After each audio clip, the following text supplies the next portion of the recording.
মাছগুলো দেখতে মাশাআল্লাহ কত না সুন্দর দেখা যায়।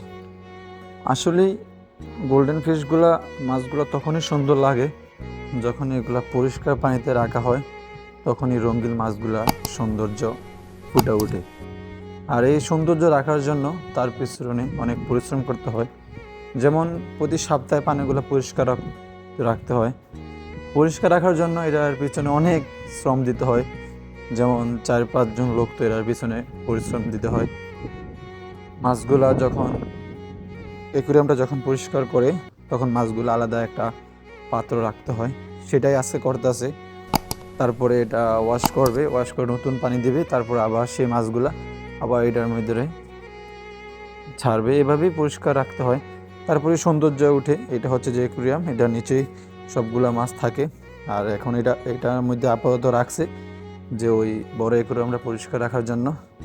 আর এটার মধ্যে আমি একটু ভিডিও করছি যে মাছগুলো কেমন নিরিবিলি শান্তভাবে আছে সেটা দেখার জন্য।